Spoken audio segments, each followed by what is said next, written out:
이번에 이정우 선수는 샌프란시스코 자이언츠와 계약을 하면서 메이저리그로 진출을 하게 됐는데 12월 16일 샌프란시스코 자이언츠 홈구장인 오라클 파크에서 공식 입단식을 치르면서 정말 많은 화제가 됐죠.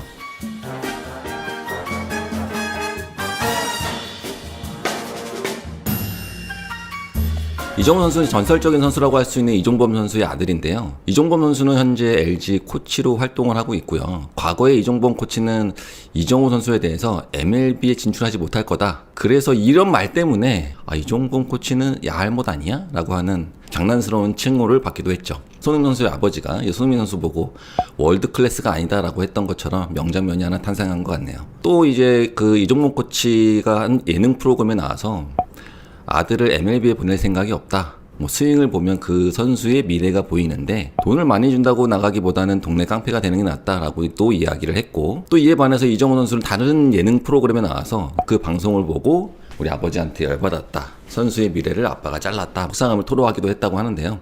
2017년 신인왕, 2022년 시즌에는 타율이 0.349, 23홈런, 113타점으로 최우수 선수에 올랐고요. 골든글러브도 5회 수상하고 뛰어난 타율과 홈런 성적을 보였죠. 이정우 선수의 그 삼진 비율은 5.4%로 KBO 리그 평균 18.2%, 메이저리그 22.7%에 비해 매우 낮은 편이라고 하네요.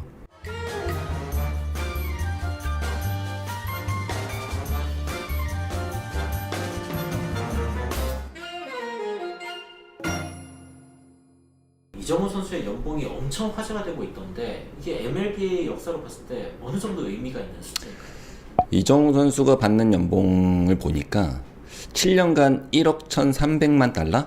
감이 잘 안 오시죠? 하나로 하면 7년간 1,486억 정도 되는데요. 이게 얼마나 대단한 금액이냐면 추신수 선수가 텍사스 레인저스에서 7년간 1억 3천만 달러, 유현진 선수가 이제 2018년 토론토 블루제이 입단 당시에 4년간 8천만 달러에 재계약을 했고요. 유현진 선수 같은 경우 메이저리그 입성할 때 계약금이 6년에 3,600만 달러 정도 됐으니까 이정우 선수 메이저리그 입성했는데 엄청난 거죠. 우리가 잘 알고 있는 김하성 선수도 계약금이 4년에 2,800만 달러 정도. 이런 점을 감안하면 이정우 선수가 받는 이 계약금은 우리나라 역대 최고라고 할 수 있죠. 또한 이 샌프란시스코 자이언츠 구단 자체는 140년이 넘는 역사를 가지고 있는데 이 역사상 계약 규모가 역대 4위라고 할 정도네요. 또 심지어 2002년 드래프트 1라운더로 선발돼서 지금 2017년까지 원클럽으로 활약한 맥케인 선수가 이 팀에서 굉장히 유명한데 그의 최고 계약금이 5년에 1억 1,250만 달러로 이정우 선수에 약간 못 미치잖아요. 샌프란시스코에서 최고 평균 연봉 타이틀은 마이클 컴포터와 로건 웹이 가지고 있는데 두 선수 모두 최고 연봉이 1,800만 달러고요. 두 선수를 넘어서 최고 연봉자로 이제 바로 등극을 했죠. 또 총액으로도 이제 이정우 선수는 팀 내 원탑인데 이정우 계약 전에 1위였던 로건 웹은 내년부터 5년간 9천만 달러의 연장 재계약을 이미 맺었고 2위는 미치 해니거로 올해부터 2025년까지 3년간 4,350만 달러의 FA를 진행 중인 것으로 나타났습니다. 이렇게만 보아도 이정우 선수가 받는 이 연봉이 진짜 대단한 의미가 있다 이렇게 할 수 있겠네요.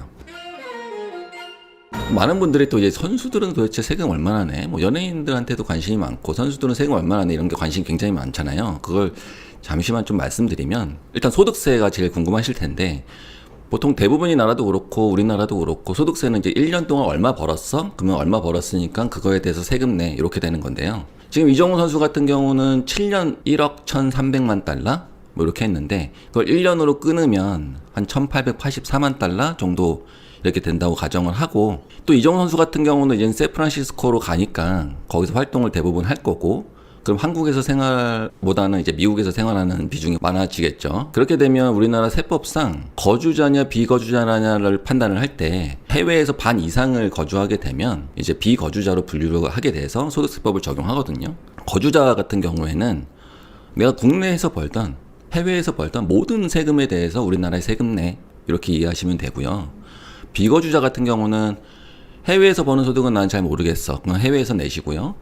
우리나라에서 버는 것만 세금 내 이렇게 분류를 하고 있거든요.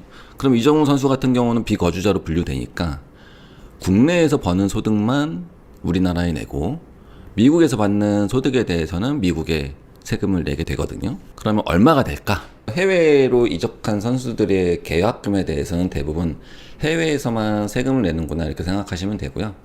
이제 해외에서 활동하다가 이제 우리나라에 들어와서 광고도 찍고 많이 하잖아요.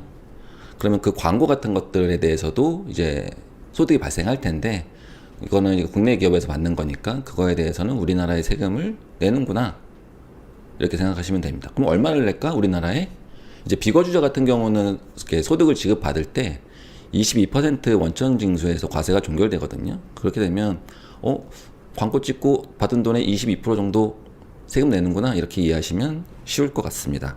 그러면 이제 해외에서 이제 버는 계약금 미국에는 얼마나 정도 세금을 내면 될까 이게 한번 추정해 보면 아까도 말씀드렸다시피 계약금에 대한 연봉 1884만 달러에 대한 세금을 간략하게 추정만 해보면 이제 미국 세금은 크게 연방 세금하고 주 세금 이렇게 이 두 가지가 가장 큰데 연방 세금에 지금 적용되는 세율이 36.8%, 주 세금이 13.3%, 나머지가 약 9% 이 정도 차지하면서 다 하니까 50%가 좀 넘어요. 985만 달러를 이제 세금으로 내고 이제 나머지 부분이 나한테 들어오는구나 이렇게 생각하시면 쉽죠. 그러니까 반 내고 반 갖고